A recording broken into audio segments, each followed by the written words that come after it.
la Chine parle, ça veut dire que Guy Philippe a bien pouvoir quand même. La Russie parle, ça veut dire que Guy Philippe a bien pouvoir quand même. Ça veut dire qui ça? Une autre fois encore, représentant la Chine, qui dans le Conseil de sécurité des Nations Unies, réitéré ça que le te dit. Suite avec une lettre que le commandant Guy Philippe te voyé, représentant les Nations Unies, représentant la Chine dans les Nations Unies, c'est ça? Pour te expliquer en détail ça qui a passé dans le pays d'Haïti. Expliquer en détail qui ça que les États-Unis d'Amérique, à travers l'ambassadeur, a fait dans le pays. La Chine prend note. La Chine comprend. La Chine estime que Guy Philippe pas bay menti et que justement, ligne commandant Guy Philippe là, la Chine choisit adopter position Guy Philippe là. Proposition Guy Philippe là, yo campé derrière et c'est ça qui cause yo fait gros coquin chaîne déclaration ça hier en dedans Conseil de sécurité des Nations Unies dans New York. La Chine dit clairement gouvernement transition qui dans le pays d'Haïti qui c'est CPT il pas une légitimité populaire pour que il capable de réaliser les élections démocratiques. Ça veut dire qui ça? Il pas inspiré peuple à confiance. Et c'est là oui. Guy Philippe gagne boulevard devant. Révolution pral triompher. Sénateur Marco Rubio te dit même bagarre là. L'en confirmation li dans le Sénat américain, il m'a rappelé l'auto. Vote l'en fait pour secrétaire d'État américain qui c'est ancien sénateur Marco Rubio, sénateur Floride.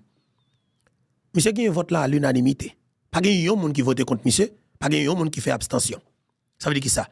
Tout Sénat américain voté pour Marco Rubio vin secrétaire d'État à la sécurité et alors secrétaire d'État des États-Unis d'Amérique. Ça veut dire que ministre affaires étrangères des États-Unis d'Amérique. Monsieur gon full pouvoir, monsieur gon full légitimité. Pas oublier, tout sénateur ça a voté ou. C'est comme si nous avons peuple américain qui votait ou. Et son choix que dans notre job t'es fait de manière stratégique, champion son qui est extrêmement intelligent. Les choisi un type comme vice-président qui c'est J.D. Vance et Neguayo, son sénateur. C'est un comportement quelque part anti-immigrant qui fait le ramasson en popularité. Monsieur très jeune, 40 ans. Comme secrétaire d'État encore, monsieur font l'autre choix stratégique et intelligent. Qui c'est choix Marco Rubio. Marco Rubio, qui c'est petit cubain, petit immigrant cubain. Monsieur dit parent, il est rentré les États-Unis d'Amérique en 1957. Monsieur très reconnaissant envers les États-Unis d'Amérique. Dans le discours, monsieur, dans la prestation de serment, monsieur, c'était vice-président J.D. Vance qui était fait prestation de serment pour monsieur, répéter mot serment pour monsieur lui-même répéter après. OK, même Jean, on te joint et président Cour suprême te fait pour deux présidents ça yo. OK, et bien c'est même bagarre là tout fait pour ministre affaires étrangères là. C'est le vice-président qui fait les. Naturellement, où est son pouvoir qui est fort, pouvoir chop là. Mais maintenant, en nous tournant dans ça que nous avons comme sujet, dossier, Nations Unies, position la Chine, et puis position la Russie. Hier, pendant que gon cafouillage, on pote bourré, qu'a fait dans Port-au-Prince, alors dans Jacmel, dans le pays d'Haïti. Rentré président pays Colombie, Gustavo Petro, un paquet lobby, paquet parole en pile, qu'a fait. Tout le monde entendait. Et puis, l'heure pour que Gustavo Petro est rentré dans le pays d'Haïti, c'était 10 heures du matin. Monsieur rentré, bloc 4 pour 5 heures. Qui côté monsieur était? En République Dominicaine. Et c'est ça pour montrer au côté que n'a pas de respect du tout. Si c'était un président qui était élu démocratiquement, même avec Gustavo Petro, il n'a pas posé faire ça. Monsieur était pour rentrer dans le pays d'Haïti depuis à 10 heures. Rencontre que monsieur pas de prévoir à Dominicani, là le fait l'avant. Côté monsieur dormi. Il n'a pas de Haïti. Parce que c'est grave, oui. C'est grave, c'est malhonnête. Eh bien, qui t'aime dire, nèg ça au Haïti a son équipe d'assaut pas chef. Ou même comme peuple souvent qu'a retiré aujourd'hui la même. Et la Chine fort connaît qu'on qu'a retiré parce que yo pas inspiré confiance ou pas capable pressionner personne ou doit bataille pour retirer yo. La Chine parle de légitimité, monsieur Kamba pas de légitimité. Les ou pas faire élection avec monsieur Sayo. La Russie parle de légitimité. Pardon. On ne s'est pas inspiré confiance. Ça veut dire que il n'y a pas de légitimité populaire ou pas qu'à faire ou pas qu'à confier yo tête pays pour aller organiser l'élection, il pas qu'à faire élection libre et honnête démocratique parce que il y a des candidats et on connaît qu'on pas voter candidat pas de fait tu vas faire élection truquée. Il va voler l'élection. Et va imposer ou choix par avec violence parce que c'est violence qui a fait sous et c'est violence qui mettait là. Et m'a dit non que jette la marée 14. Dans le moment où on a parlé là, jette la marée 14. Situation plus que compliquée pour assassins. Situation plus que compliquée pour criminels.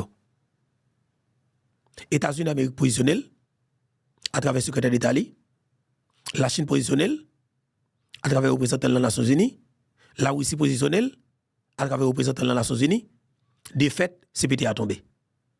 Guy Philippe, il vient avec vous-même pour que vous baillez mot d'ordre là et puis pour le peuple marquer gol là. Période. Jeudi, c'est 23 janvier 2024. Alors 2025, pardon. Samy, 2024, la première gaz ordinateur, c'est chargé. Et 23 janvier 2025, moi, suis content pour que moi dise nous bonjour, bonsoir tout le monde. Dépendamment de qui côté qui l'heure, vous attendez nous et vous regardez nous. Encore une fois, c'est vraiment un plaisir pour moi pour que ensemble avec nous sur la plateforme Panoa, qui est la plateforme YouTube, Info, Bertoa. Maintenant, de nous partager, commenter, like et puis abonner si nous pouvons abonner avec groupe plateforme ça, plateforme qui fait travail pays ça, plateforme sérieux, plateforme senti bon, plateforme garçon canson, plateforme qui pas peur rien, plateforme qui croit que c'est notre travail ça qu'on a fait là et qu'on est capable de délivrer ce pays, plateforme qui croit que c'est combat qu'on a mené et qu'on est capable de retirer Haïti dans sa culture là, plateforme YouTube Maman Pemba Info Bertoa. Maintenant, de nous partager pour nous commenter, like et puis abonner si vous abonner. Très très intéressant.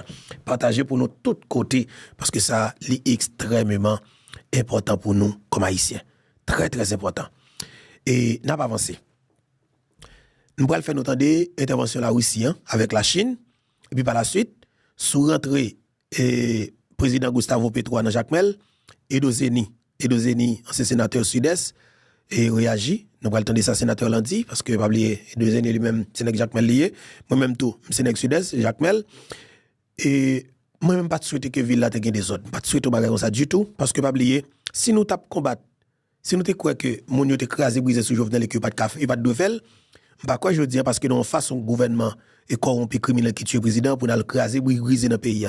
L'un crasé brisé à la fin de la journée, c'est crasé brisé à prêter pour nous comme haïtiens et n'a style n'a recommencer. De fait, m'pa dans craser, m'pa dans briser. Nous connait qu'est-ce que nous on a fait? Mais justement sur le marché pour monde que nous on a fait. Et pour aller plus loin, si nous prenons dans bon sens là, un président a visiter pays où gon image pour qu'on pas vendre. Gon vieux parole qu'on pas de voyer, gon vieux message qu'on pas de voyer. Dans contexte actuel, ou quoi que gon complot qu'a fait là pour que Lavalas libérer Colombien qui n'a tué le président, ou qu'à venir avec des pancartes pour dire, si c'est ça vient faire comme président, qu'on ne ça pas passer parce que nous sommes très vigilants. Mais après ça, si c'est pas ça, nous avons désolé et you welcome. Nous avons bienvenue. OK? Si c'est une question historique, nous n'avons pas de problème du tout. Mais si vous connaissez un complot et pour venir libérer des Colombiens qui deviennent exécuter un chef d'État dans le pays, qui est le Jovenel Moïse, nous ne pouvons pas prendre l'amour. Never. Et nous prenons une bataille jusqu'à dernier goutte sans nous pour nous faire respecter ça. OK? On a un groupe qui vient assassiner le président, qui c'est Jovenel Moïse, en de chambre la caille, je dis pas exister. Et puis tout sans avec tuer le dans le pays. Et puis je dis pour passer moi-même, tu as tolérer des criminels, comme Simda Joe, qui assassine le président pour criminel ça, tu as pour la rue, qui n'a pas éliminé tout haïtien au fini. Parce que pas de monde qui a courage pour accepter, j'ai des déblosés ça dans le pays. Parce que nous, c'est haïtien. Nous, c'est Petite Dessalines. Et voilà, on a le temps des positions de la Russie avec la Chine. Et position de la Russie avec la Chine naturellement. Et sous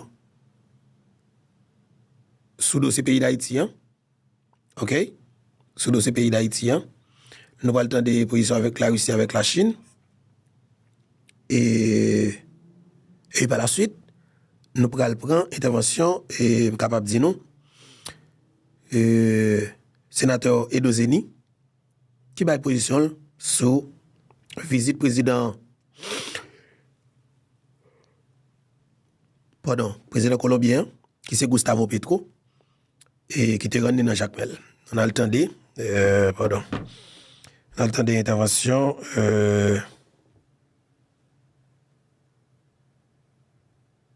On a le temps d'intervention et voilà, on a le temps de position et la Russie et la Chine, y'en après l'autre. OK, on a le temps de yo. Non, petit audio, parce que on a pas de. OK, nous allons attendre avec un peu d'intérêt. Entendez, position de la Chine avec la Russie. Je donne la parole aux États-Unis. Thank you. Merci, Monsieur le Président. Position États-Unis d'abord.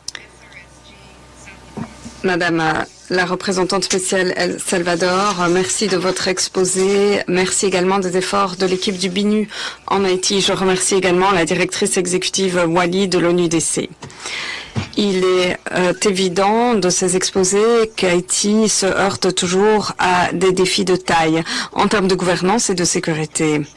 Le gouvernement de transition devrait accorder la priorité à la gouvernance par rapport aux intérêts politiques concurrents.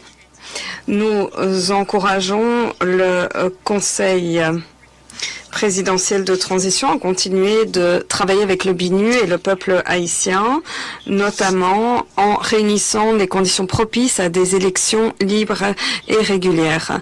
Nous appuyons tous les efforts haïtiens visant à faire la lumière sur les allégations de corruption et à promouvoir la transparence et la reddition de comptes, mesures essentielles pour que le gouvernement de transition puisse bénéficier de la confiance du peuple haïtien. Il importe de veiller à ce que les femmes et les jeunes participent également pleinement à ce processus et politique. Et nous encourageons le BINU à continuer son travail en ce sens. Pour ce qui est de la sécurité, la violence des bandes est omniprésente. Les attaques coordonnées de ces bandes ont fait fuir des milliers de personnes de leur foyer et ces violences se poursuivent à des taux alarmants. Meurtres, viols, recrutement forcé, exploitation, encore traite des enfants par les gangs. Les États-Unis condamnent les attaques et l'escalade des violences à Port-au-Prince et partout dans le pays. La brutalité des bandes continue de terroriser la population haïtienne. Leur coupe l'accès aux services essentiels, dont à l'aide humanitaire. En septembre, le Conseil de sécurité a désigné 2 personnes pour le gel des avoirs et l'interdiction de voyager. Nous nous félicitons des efforts de la mission sous la houlette du Kenya qui aide Haïti à stabiliser la situation et nous encourageons les donateurs internationaux à accroître leur financement. Plus que jamais, les conditions de sécurité doivent être améliorées. En travaillant étroitement avec la police nationale d'Haïti, la mission a pu protéger les résidents dans différentes zones, a pu confisquer des armes et éliminer plusieurs membres des bandes. Nous nous félicitons de l'évaluation globale en cours aux Nations Unies et nous attendons avec intérêt le rapport du secrétaire général présentant toute une gamme d'options quant au rôle que pourrait endosser l'ONU pour régler cette crise. Les États-Unis, quant à eux, utilisent tous les outils à leur disposition. Nous travaillons étroitement avec le BINU, le gouvernement haïtien, la mission et la communauté internationale afin d'aller de l'avant, afin d'aider le peuple haïtien face à cette crise multidimensionnelle. Haïti a besoin d'une aide humanitaire pour fournir des services essentiels. Nous appelons toutes les parties à respecter les organisations humanitaires qui sont en Haïti pour fournir une aide alimentaire, des médicaments et autres aides indispensable aux personnes dans le besoin. En guise de conclusion, le peuple haïtien doit bénéficier de la liberté, de la sécurité pour vaquer à ses occupations quotidiennes, que ce soit aller à l'école ou au travail. Nous sommes prêts à aider le peuple haïtien pour que la paix, la sécurité, la prospérité qu'il mérite puissent enfin régner. Merci. Je remercie la représentante des États-Unis de sa déclaration et je donne à présent la parole à la Fédération de Russie. Monsieur le Président, nous remercions la représentante spéciale du secrétaire général Mario Salvador et la directrice exécutive Ghada Wali pour leurs exposés sur la situation en Haïti. Chaque fois après de tels exposés, hélas, l'on est persuadé que la dégradation de la situation dans ce pays n'a pas de limite. L'on constate que le nombre de meurtres et d'actes de violence continue d'aller croissant et met Haïti sur le même pied que des États qui sont en situation de conflit armé interne. L'année écoulée a été la plus sanglante dans l'histoire contemporaine d'Haïti et les massacres à Wharf, Jérémie, à Petit-Rivière ne sont que les dernières preuves choquantes du chaos qui a engouffré la nation haïtienne. Cette anarchie n'est pas un hasard, c'est le résultat d'un vide démocratique, de pouvoir démocratique dans le pays. Les structures provisoires mises en place selon des recettes étrangères ne peuvent pas faire face aux défis actuels et ont perdu la confiance du peuple. Le Conseil présidentiel de transition n'a pas non plus pu convaincre les Haïtiens de sa légitimité. Pour l'instant, l'on ne voit pas de perspective d'organisation d'élections. Nous appelons les principales forces politiques locales qui sont responsables de surmonter la crise à laisser de côté leurs divergences et œuvrer pour sauver leur pays et leurs concitoyens. Si les Haïtiens ne veulent pas s'organiser comme il se doit, personne ne pourra apporter dans leur pays la stabilité et réunir des conditions propices à un développement durable et graduel. Nous comprenons que les capacités des autorités locales à garantir la sécurité de la population sont insuffisantes et que la police locale, trop peu nombreuse, en dépit de sa résilience, ne peut faire face au chaos des bandes. Il y a un peu plus d'un an et demi, on a essayé de nous convaincre qu'on avait trouvé une solution, que le Conseil ne devait qu'entériner la création d'une mission de l'ONU et qu'ensuite on pourrait la financer, fournir la logistique. Mais hélas, nous avons tous vu rapidement que ce n'était pas le cas. Et du fait qu'on ne s'était pas assez penché sur ces questions, la mission aujourd'hui fait face à de nombreux problèmes dont de nombreux auraient pu être prévus ou prévenus. Nous rendons hommage à la bravoure des policiers du Kenya et des pays de la région et nous constatons que récemment un nouveau contingent de Nairobi est arrivé.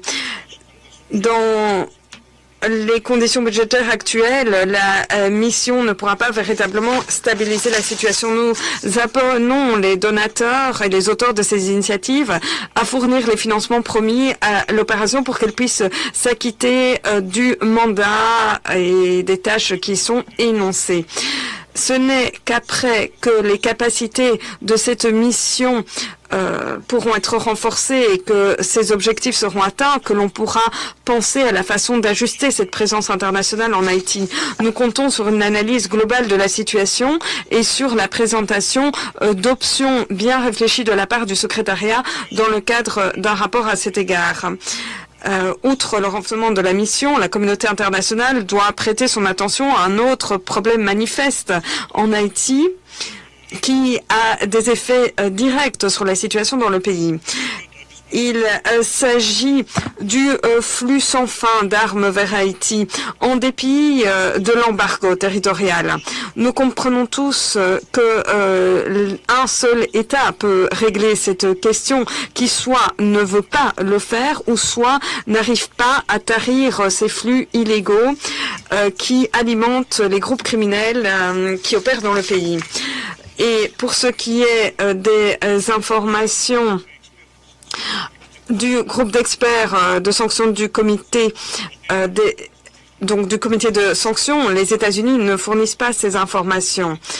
Dans le cadre d'une manipulation pendant des années par Washington de la situation en Haïti à l'aide de sanctions unilatérales et de l'ingénierie politique, cette démarche ne nous étonne pas. Comme le montrent les travaux du groupe d'experts, les sanctions ciblées contre les dirigeants des bandes ne fonctionnent pas. Force est de constater qu'en Haïti, il n'y a plus de base institutionnelle qui permettent de mettre en œuvre les mesures du Conseil de sécurité. La Russie appelle à examiner de façon équilibrée la question des sanctions de différentes personnes en Haïti en prenant en compte une analyse complète de l'information et notamment des influences potentielles de ces mesures sur le processus politique dans le pays. Nous recommandons également à tous nos collègues du Conseil de sécurité. Nous leur recommandons de fournir l'aide qu'il faut aux Haïtiens pour que les Haïtiens puissent reprendre leur destin en main. Je vous remercie. Merci Madame Salvador et Madame Wali pour leurs exposés. Je souhaite la bienvenue au ministre des Affaires étrangères d'Haïti, de la République dominicaine et de la Colombie. Je souhaite la bienvenue également au Canada, au Suriname et au Kenya. Depuis les dernières délibérations au Conseil concernant Haïti, il n'y a pas eu de changement sur le terrain. Les autorités restent affaiblies, désorganisées. La population haïtienne vit dans le désespoir. Les crises multiples persistent, sans solution. Les faits ne poussent guère à l'optimisme. La situation nous rappelle qu'il est nécessaire d'analyser en profondeur les racines profondes de la crise en Haïti. Il faut comprendre précisément les rôles des différentes parties prenantes, faire le point sur l'efficacité des initiatives précédentes avec soin et pleinement tirer les enseignements de l'histoire. Et ce, pour améliorer sans cesse notre riposte. J'aimerais insister sur 3 points. Premièrement, sur le front politique, comme indiqué dans le dernier rapport du secrétaire général, les revers dans le processus politique rendent possibles ces violences par les bandes. L'année dernière, il y a eu 2 changements de gouvernement, des affrontements incessants entre les partis et les factions, des cas de corruption. L'objectif d'une transition politique réussie continue de s'éloigner. Haïti est aux prises avec un cercle vicieux l'entraînant vers le chaos, ce qui met à mal la confiance de la population haïtienne et la confiance de la communauté internationale vis-à-vis des perspectives du pays. Faire des progrès en Haïti nécessite un processus pareil pour les Haïtiens. De nouveau, nous appelons toutes les parties et toutes les factions à renforcer la communication, à encourager à l'unité, à faire passer d'abord les intérêts du pays et de la population et à accélérer un processus de transition tenant compte des réalités et des besoins du pays. Nous reconnaissons le travail réalisé par le BINU et la CARICOM à cet égard. Nous les encourageons à continuer l'assistance active qu'ils prêtent au pays.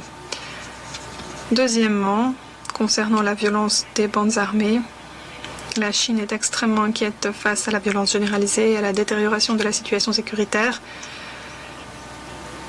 Il est terrible de devoir voir comment des innocents souffrent en Haïti. Les autorités, avec l'appui de la communauté internationale, doivent adopter toutes les mesures nécessaires pour endiguer la violence et faire régner l'ordre de nouveau. À présent, la question des gangs est de plus en plus complexe. 85% de la capitale, Port-au-Prince, y compris des quartiers extrêmement densément peuplés, sont contrôlés par les gangs. Beaucoup d'enfants n'ont pas d'autre choix que de se joindre à leur rang pour survivre. Ils représentent maintenant environ 50% des membres de ces bandes. Et il y a collusion entre bon nombre de gangs et des membres de la classe politique haïtienne ou des membres du secteur privé. Nous appelons les autorités haïtiennes à se concentrer sur les impacts socio-économiques, notamment de la question des gangs. Il faut adopter une approche holistique, améliorer l'efficacité de la lutte contre les gangs et de la répression de leurs actions. Il faut protéger les innocents d'un côté, y compris les femmes et les filles et les groupes vulnérables. Nous demandons à la communauté internationale de regarder en face à la situation pour aider la population haïtienne à se débarrasser de cette maladie sociale néfaste. Nous demandons aussi à tous les États membres de respecter l'embargo sur les armes et de faire appliquer les sanctions dans les faits pour endiguer les flux d'armes et de munitions vers les gangs.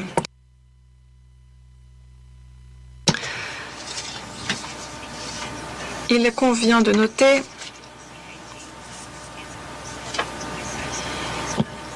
que les tourments internes en Haïti sont intrinsèquement liés à des troubles extérieurs. On touche là à un facteur important, l'ingérence des États-Unis, qui a une responsabilité qui ne saurait être niée dans le sort actuel du pays et de son peuple. Pendant des décennies, les États-Unis ont encore et encore demandé à l'ONU d'intervenir en Haïti. Il y a un an, ce sont les États-Unis qui ont été à l'initiative du mandat du Conseil de sécurité pour la création de la mission multinationale d'appui à la sécurité. Les États-Unis sont donc responsables au premier chef. Ils ont une obligation majeure. Veiller à ce que la mission s'acquitte de son mandat et joue le rôle qui lui a été confié. Les États-Unis représentent la source d'armes numéro 1 pour les gangs.